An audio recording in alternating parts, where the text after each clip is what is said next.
नमस्कार। The लिशियम platform पर आपका स्वागत है।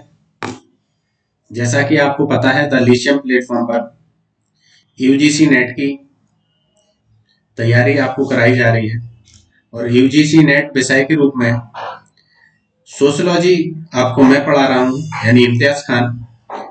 और हिंदी साहित्य जो सब्जेक्ट है उसको आपको अंकित गुप्ता पढ़ा रहे हैं, तथा इतिहास आपको शिवम शर्मा पढ़ाएंगे।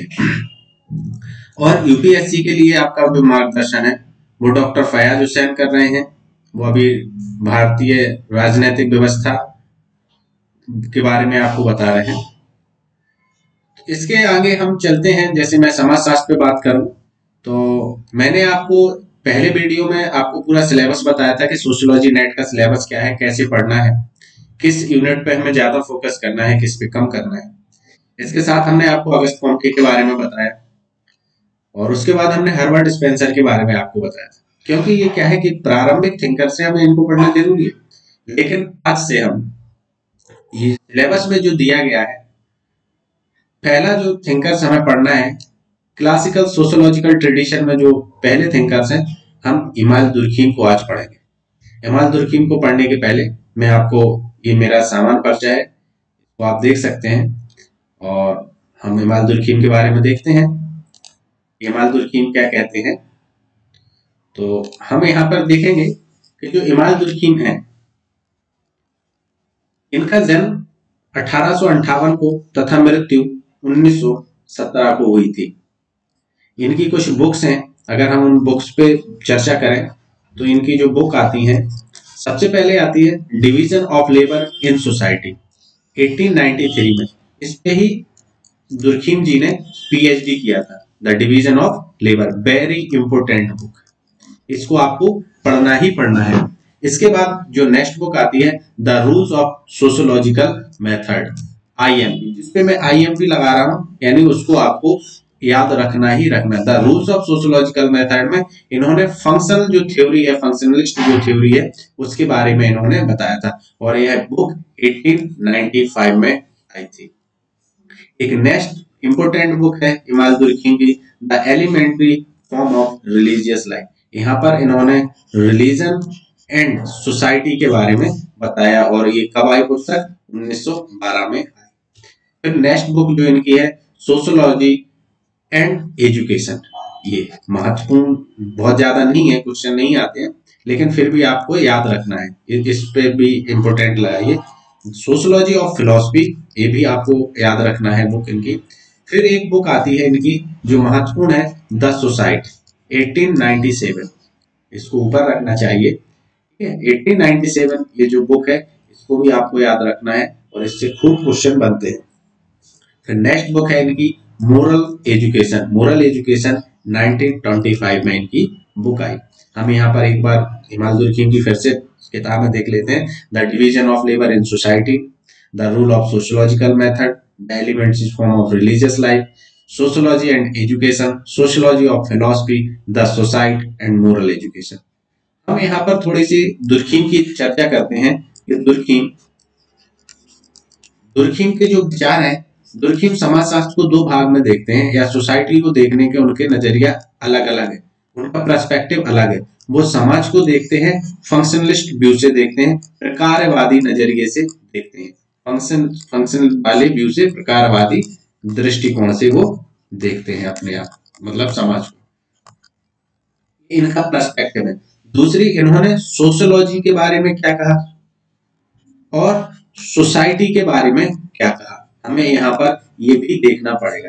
सोशियोलॉजी के बारे में वो कहते हैं कि समाजशास्त्र की जो विषय वस्तु है, समाजशास्त्र की जो विषय वस्तु है वो क्या है, सोशल फैक्ट समाजशास्त्र की विषय वस्तु है, यानी सब्जेक्ट मैटर क्या है समाजशास्त्र का, सोशल फैक्ट। वो कहते हैं समाजशास्त्र की जो प्रकृति है, नेचर कहता है कैसा है, तो वो कहते हैं कि प्राकृतिक विज्ञानों की तरह है, यानी नेचुरल साइंस जो होते हैं उनकी तरह हमारे समाजशास्त्र का। वो कहते हैं समाजशास्त्र के पढ़ने का तरीका कौन सा है, मेथोडोलॉजी कौन सी है, तो वो कहते हैं प्रकारवादी यानी प्रकारवादी समाजशास्त्रीय दृष्टिकोण से हम समाज का अध्ययन करते हैं। तो समाजशास्त्र के बारे में तो दुर्खिम ये कहते हैं कि समाजशास्त्र की विषय वस्तु क्या है, सोशल फैक्ट। समाजशास्त्र की प्रकृति क्या है, प्राकृतिक विज्ञान। समाजशास्त्र की पढ़ने का तरीका क्या है, प्राकृतिक विज्ञान। वो कहते हैं समाज के बारे में दुर्खिम ने क्या कहा है, तो समाज के बारे में दुर्खिम के जो विचार है वो कहते हैं डिवीजन ऑफ लेबर, सुसाइड के बारे में कहते हैं, और आपको रिलीजन एंड सोसाइटी के बारे में बताते हैं, और सोशल फैक्ट के बारे में बताते हैं। समाज में सोशल फैक्ट क्या है, तो उनके चार कॉन्सेप्ट कौन कौन से हैं, division of labour, society, religion and society and social fact. हमें यहाँ से समझना है कि दुर्खिम जो है, दुर्खिम समाजशास्त्र को किस हिसाब से देखते हैं और समाज के बारे में क्या कहते हैं, हमने यहाँ पर देखा। वो कहते हैं समाजशास्त्र की जो विषय वस्तु है वो सामाजिक तत्व है। वो कहते हैं समाजशास्त्र की जो प्रकृति है वो प्राकृतिक विज्ञानों की तरह है। समाजशास्त्र जो पढ़ने का तरीका है वो प्रकारवादी है। और समाज के बारे में जो उन्होंने विचार दिए, द डिवीजन ऑफ लेबर है, द सोसाइटी है, रिलीजन एंड सोसाइटी है, एंड सोशल फैक्ट है। हम आगे इनके और भी कंसेप्ट देखते हैं कि उसमें दुर्खिम का क्या मानना है, क्या कहना है। ये इनके कॉन्सेप्ट हैं दुर्खिम के। तो दुर्खिम कॉन्सेप्ट में आगे बताते हैं कि पहला आता है सुई जनरिस। वो कहते हैं कि सोसाइटी कैसी है, सुई जनरिस सोसाइटी है, यानी समाज का जो जन्म हुआ है वो किससे हुआ है, स्वयं से हुआ है। समाज किसी पर निर्भर नहीं है, निर्भर नहीं है। समाज का जन्म स्वयं से होता है, समाज किसी पर निर्भर नहीं होता है। अपने विकास के लिए समाज अपनी आवश्यकता के अनुसार अपने अपने अंगों का निर्माण कर लेता है, और उन अंगों के द्वारा समाज उनकी संरचना को या समाज अपने आप को बनाए रखता है, क्योंकि समाज सुई जनरिस है। समाज को जैसी जरूरत होती है वो अपने वैसी ही चीजों का विकास कर लेता है, और अगर जरूरत नहीं होती है तो उनको हटा देता है। लेकिन हमें यहाँ पर सुई जनरिस का अगर हम इस पर समझे तो इसका मतलब है कि वह जो स्वयं से उत्पन्न हुआ हो, जिसका अस्तित्व स्वयं से हो। सुई जनरिस का मतलब क्या है, जो स्वयं से उत्पन्न हुआ हो, स्वयं से जन्म हुआ हो, जिसका अस्तित्व स्वयं से हो, जो किसी पर निर्भर नहीं हो। और अगर ये सारे तत्व सोसाइटी में होते हैं, इसलिए उन्होंने कहा है सोसाइटी इज सुई जनरिस। समाज कैसा है, समाज किसी से जन्मा नहीं है, समाज किसी पर निर्भर नहीं है, समाज का खुद से अस्तित्व है। और सुई जनरिस का अगर कॉन्सेप्ट अगर आ जाए तो वो किसका है, दुर्खिम को। आपको यहाँ पे क्या लगाना है, दुर्खिम। सुई जनरिस का कॉन्सेप्ट कौन देता है, और सुई जनरिस का मतलब कैसा होता है, जो स्वयं से जन्म लेता है, किसी पर निर्भर नहीं होता है, और खुद पर विकास करता है खुद के आधार पर। वो आगे सोशल फैक्ट की बात करते हैं दुर्खिम। कहते हैं सोशल फैक्ट, तो पहले तो फैक्ट देखो। फैक्ट का मतलब होता है जिसका री एग्जामिन किया जाए, जिसका पुनः परीक्षण किया जाए, वही फैक्ट है। कहते हैं समाज में भी कुछ ऐसे तत्व हैं जिसका हम पुनः परीक्षण, वर्गीकरण, निरीक्षण और निष्कर्ष के आधार पर हम उन्हें सोशल फैक्ट कहते हैं। कहते हैं सोशल फैक्ट होते क्या है, समाज में जो भी है, जैसे विचार है, समाज में वैल्यूज है, नॉर्म्स है, पैटर्न है, एंड कल्चर है, जो कुछ भी है वो सब क्या है, सोशल फैक्ट है। सोशल फैक्ट को दो टाइप्स में वो बांटते हैं। कहते हैं सोशल फैक्ट दो प्रकार के होते हैं, एक तो सामान्य सामाजिक तत्व होता है, एक असामान्य सामाजिक तत्व होता है। सामान्य सामाजिक तत्व भी होते हैं जिन्हें समाज स्वीकार कर लेता है, असामान्य सामाजिक तत्व भी होते हैं जिसे समाज स्वीकार नहीं करता, लेकिन इनका समाज में होते जरूर है। फिर वो सामाजिक तत्वों की कुछ विशेषताएं बताते हैं और कहते हैं सामाजिक तत्व में एक्सटीरियोरिटी होती है, सामाजिक तत्व में बाह्यता होती है। सामाजिक तत्व में क्या होती है, बाह्यता होती है। सामाजिक तत्व में बाध्यता होती है, कॉन्स्ट्रेंट होता है सामाजिक तत्व। हम यहाँ पर एक सामाजिक तत्व को ले लेते हैं, एक हम सोशल फैक्ट को ले लेते हैं। सोशल फैक्ट, हमने यहाँ पर सोशल फैक्ट ले लिया शादी। अगर हम शादी में बात करें, जब गांव में हमने देखी है शादी हो या शहरों में हो, तो घर के गेट पर आम और नीम के कुछ पत्ते लटका दिए जाते हैं। दैट सोशल फैक्ट है, सोशल फैक्ट है। ये आपके दिमाग की चेतना तो है नहीं, ये तो समाज में पहले से चल रहा था, ठीक है। तो अब ये समाज में यदि पहले से चल रहा था और इस पे अगर हमने कुछ पत्ते लटका दिए तो ये सोशल फैक्ट है शादी। और शादी में एक ट्रेडिशन है कि गेट के बाहर कुछ हमें पत्तियां ऐसे ऐसे लटका देनी है या कोई आकृति बना देनी है, ठीक है। और ये बाध्यता भी है, अगर आप नहीं करोगे तो अन्य लोग आपसे कहेंगे कि आपने ऐसा क्यों नहीं किया। और ये सामान्यतः ये सभी के घरों में हो रहा है, किसी एक के घर में नहीं हो रहा है। तो यही सोशल फैक्ट है। सोशल फैक्ट को मैंने एक ट्रेडिशन से, पहले मैंने शादी की और शादी का एक छोटा सा ट्रेडिशन उठाया कि घरों में जो घरों के गेट पे जो पत्ते लटकाए जाते हैं आम के, तो आम को चूंकि शुभ माना जाता है तो इसलिए आम को लटकाए जाते हैं, और नीम को इसलिए लटकाए जाते हैं कि वो आरोग्यता का प्रतीक है। तो यहाँ पर ये एक ट्रेडिशन भी है। अगर हम उसकी रैशनैलिटी की बात करें तो वो दूसरा पक्ष है, लेकिन हम यहाँ सोशल फैक्ट की बात कर रहे हैं कि एक वो सोशल फैक्ट है, एक ट्रेडिशन है, वो ऐसा करेंगे, वो आपकी चेतना से बाहर है, वो बहता है और आप पर दबाव भी डालता है, ठीक है, और आप पर सामान्यता यानी सभी के घरों में हो रहा है, ठीक है। हालांकि सोशल फैक्ट का जब मैं आपको अलग से पढ़ाऊंगा तो उसमें और चीजें सारी क्लियर हो जाएगी। हमारा यहाँ पर उद्देश्य केवल दुर्खीम के कंसेप्ट से आपको परिचित कराना है कि उनकी टर्मिनोलॉजी क्या है, वो क्या सोचते हैं, उनके किस भाषा में वो बात करते हैं।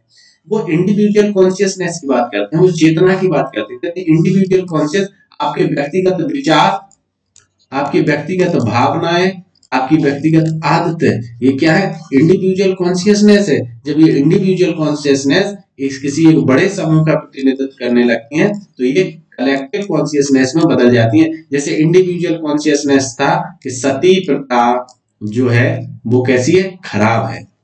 सती प्रथा को खराब मानते हैं कौन, राजा राम मोहन राय।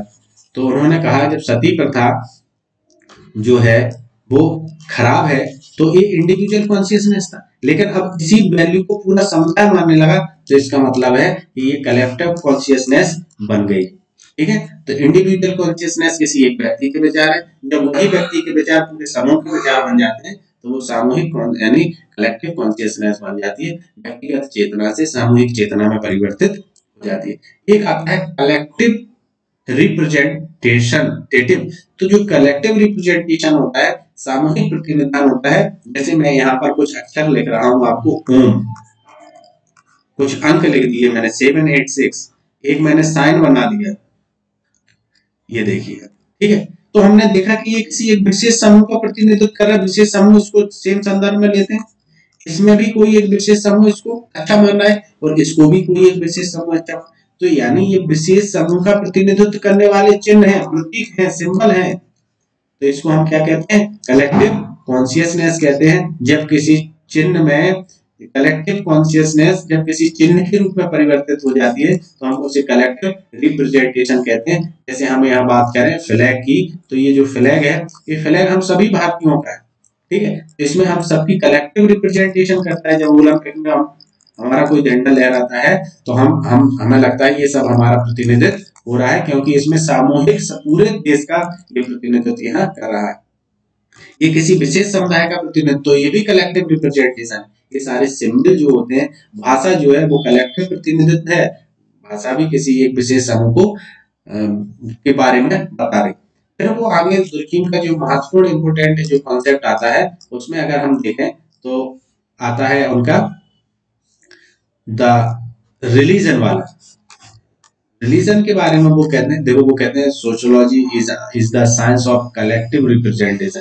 वो कहते हैं समाजशास्त्र एक ऐसा विज्ञान है जो सामूहिक प्रतिनिधान का अध्ययन करता है, या सामाजिक प्रतिनिधान है, ठीक है, सामाजिक प्रतिनिधानों का विज्ञान है समाजशास्त्र। फिर वो कहते हैं the elementary form of the religious life 1912 में उनकी बुक आई, और वो सोसाइटी एंड रिलीजन के बारे में बताते हैं। वो कहते हैं जो रिलीजन है वो क्या है, रिलीजन दो चीजों से मिलकर बना है, एक सैक्रेड और दूसरा प्रोफेन। जो प्रोफेन है वो लौकिक है, वो हमारे उपभोग करने वाली वस्तुएं हैं। जो सैक्रेड है वो कैसी हैं, वो पवित्र हैं, और पवित्रता का स्रोत किसी वस्तु के अंतर्निहित गुण के कारण पवित्र नहीं है, उसका कारण समाज है। समाज किसी वस्तु में पवित्रता का गुण ढूंढता है। हमने यहाँ पर नारियल लिया, नारियल, तो नारियल के कुछ ऐसे गुण नहीं है कि वो उसमें पवित्रता हो, लेकिन हम सबने ने नारियल को पवित्र बना दिया है, इसलिए वो पवित्र हो गया। तो इसमें वो कहते हैं कि समाज का जो धर्म है, धर्म भी एक सोशल फैक्ट है, और धर्म का जो उद्भव है वो समाज के कारण हुआ है, क्योंकि समाज ही देवता है, समाज ही सब कुछ निर्धारित करता है। और वो कहते हैं कि धर्म जो है, और जो पवित्र धर्म जो है वो पवित्र वस्तुओं से जुड़े, पवित्र वस्तुओं में विश्वास और उनसे जुड़े कर्म कांडों की व्यवस्था है। धर्म क्या है, पवित्र वस्तुओं से जुड़े कर्म कांड और उनके प्रति आस्था या विश्वास ही धर्म है। और धर्म का जो प्रकार वो है समूह को एक नैतिक समुदाय के रूप में बांटना। और धर्म का जो उद्भव हुआ है वो समाज से हुआ है, और धर्म के उद्भव के दो कारण है, एक सैक्रेड है और एक प्रोफेन है।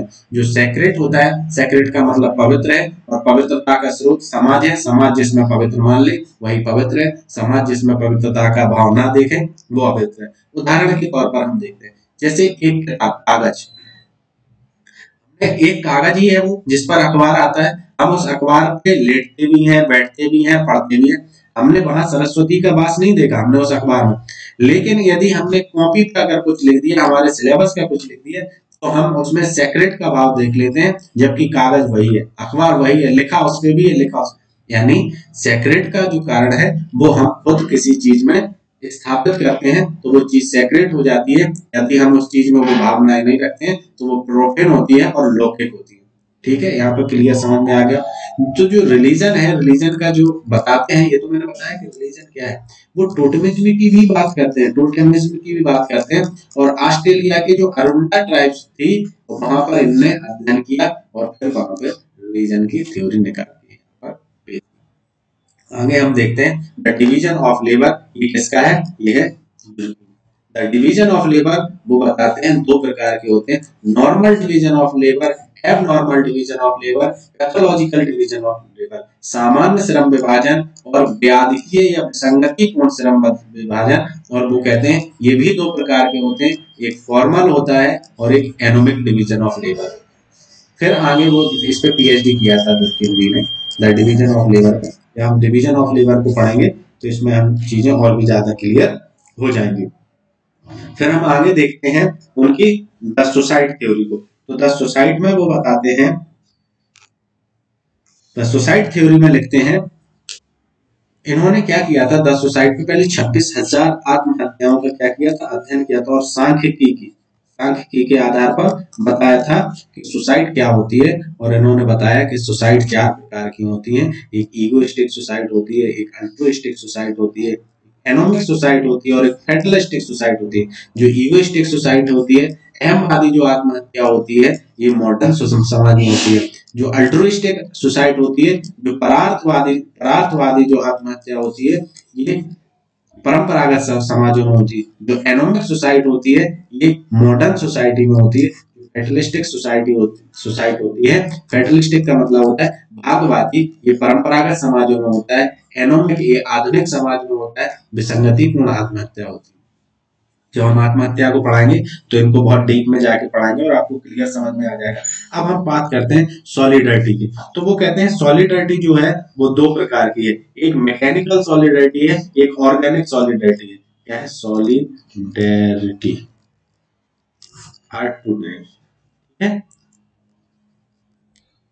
2 टाइप्स। वो कह रहे हैं एक मैकेनिकल और एक ऑर्गेनिक। जो मैकेनिकल सॉलिडरिटी है ये आपकी क्या है, परंपरागत समाज में पाई जा रही है। और ऑर्गेनिक सॉलिडरिटी है ये आधुनिक या मॉडर्न समाज में ये पाई जाती है। तो जो मैकेनिकल सॉलिडरिटी होती है, यहाँ व्यक्ति का समाज से अलग कोई महत्व नहीं रहता, व्यक्ति समाज में पूर्णतः विलीन रहता है।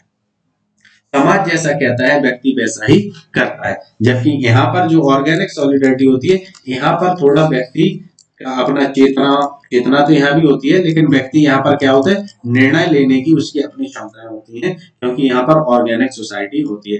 अब जो मैकेनिकल सॉलिडरिटी होती है ये परंपरागत समाजों में होती है, और परंपरागत समाजों में एक प्रकार का कानून भी पाया जाता है, जिसे हम कहते हैं रिप्रेसिव लॉ।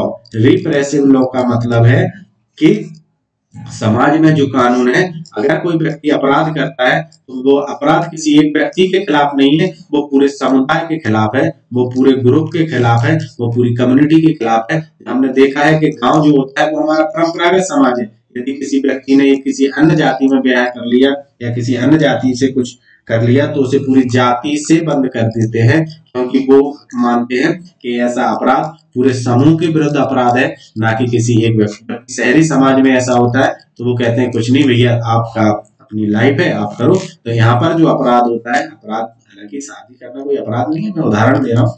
ये होता है रेस्टिट्यूटिव लॉ का मतलब होता है यदि मैंने अपराध किया है तो इसका भुगतभोगी सिर्फ मैं ही हूं और वो नहीं। तो रिप्रेसिव लॉ समझ में आ गया, ये कहाँ पर दमनकारी कानून कहाँ पर होता है, परंपरागत समाजों में होता है दमनकारी कानून, और रेस्ट्रिक्टिव कानून कहाँ पर होता है, आधुनिक समाजों में होता है। तो जो परंपरागत समाज में जो होता है वहां पर दमन कानून और यहाँ पर प्रतिकारी कानून होता है। परंपरागत समाजों में मैकेनिकल सॉलिडरिटी पाई जाती है, आधुनिक समाजों में ऑर्गेनिक सॉलिडरिटी पाई जाती है। तुर्की में यहाँ पर एनोमी की भी बात करते हैं कि समाज में जब मूल एक मतता नहीं होती है तो ऐसे समाज में एनोमी आ जाती है। हम इसका अलग से टॉपिक पढ़ाएंगे। वो कहते हैं सोसाइटी चार प्रकार की है, simple society and polysegmental society and simple compound polysegmental society and double compound polysegmental society. तो सिंपल कंपाउंड जो पॉलीसेगमेंटल सोसाइटी है ये इसको क्या कहते हैं, उसकी निर्भरता के आधार पर समाज का विभाजन करते हैं और कहते हैं जैसे जैसे समाज में ऑर्गेनिक सॉलिडरिटी बढ़ती जाती है तो समाज अपने बेहतर स्वरूप में आ जाता है। फिर वो कहते हैं यहाँ समाज शास्त्र को तीन भागों में बांटते हैं, सोशल मॉर्फोलॉजी, सोशल फिजियोलॉजी और जनरल सोशियोलॉजी। वो कहते हैं सोशल जो आकार की है वो सामाजिक संरचना का अध्ययन करते हैं, ये संरचना की भूमिका का अध्ययन करते हैं, और जो सामान्य समाज शास्त्र के बारे में हमें बताते हैं। यहाँ पर दुर्खीम के कुछ कथन है वो हम आपको अगले वीडियो में बताएंगे। अभी तक जो मैंने पढ़ाया उसको एक बार फिर से मैं रिवाइज करवा देता हूँ ताकि आपको समझ में आ जाए कि क्या पढ़ा क्या नहीं पढ़ा है। चलिए ठीक है, देख लेते हैं। दुर्खीम 1858 में हुए, 1917 में खत्म हो गए। इनकी कुछ पुस्तकें हैं, the division of labour in society, the rules of sociological method, the elementary form of religious life, sociology of education, sociology of philosophy, the society and moral education. उनकी कुछ अवधारणाएं हैं, सुई जनरेस है, सोसाइटी इज अ सुई जनरेस, social fact के बारे में उन्होंने बताया, सोशल फैक्ट के फीचर्स भी बताए, बाध्यता बाध्यता सामान्यता बताए, कॉन्शियसनेस बताई, individual consciousness and collective consciousness. और जब कलेक्टिव कॉन्शियसनेस किसी का प्रतिनिधित्व करने लगे तो कलेक्टिव रिप्रेजेंटेशन हो जाता है। रिलीजन के बारे में बताते हैं, the elementary form of religious life, totemism, Arunta tribes Australia गए और वहां पर उन्होंने अध्ययन किया और धर्म की व्याख्या दी कि धर्म दो आधार पर बनता है, एक सैक्रेड और एक प्रोफेन। सैक्रेड वह है जिसको समाज सैक्रेड मान लेता है, समाज पवित्र मान लेता है। प्रोफेन वह है जिसका समाज उपयोग करता है। फिर वो श्रम विभाजन की बात करते हैं, कहते हैं श्रम विभाजन दो प्रकार का होता है, नॉर्मल श्रम विभाजन और एबनॉर्मल श्रम विभाजन। इसके बाद वो कहते हैं एबनॉर्मल श्रम विभाजन भी दो प्रकार का होता है, एनोमिक और फॉर्मल। फिर वो कहते हैं द सोसाइट चार प्रकार की होती है, ईगोइस्टिक, अल्ट्रुइस्टिक, एनोमिक, फैटलिस्टिक। एमवादी, परार्थवादी, विसंगतिपूर्ण और भागवादी और परार्थवादी। एमवादी वो सॉलिडरिटी की बात करते हैं, कहते हैं मैकेनिकल सॉलिडरिटी, ऑर्गेनिक सॉलिडरिटी, और कहते हैं रिप्रेसिव लॉ और रेस्टिट्यूटिव लॉ। एनओबी भी होती है समाज में और समाज के चार प्रकार उन्होंने बताए हैं और समाज की विषय वस्तु भी उन्होंने बताई है। आज के लिए इतना ही। अब हम दुर्खीम पे इनका जो सोशल फैक्ट है या जो उनकी सोसाइटी थ्योरी है, द रिलीजन थ्योरी है, तो इन सब पे मैं आपको अलग अलग वीडियो लाऊंगा। यहाँ पर मेरा उद्देश्य केवल उनकी टर्मिनोलॉजी से आपको परिचित कराना था। आज के लिए इतना ही, नमस्कार।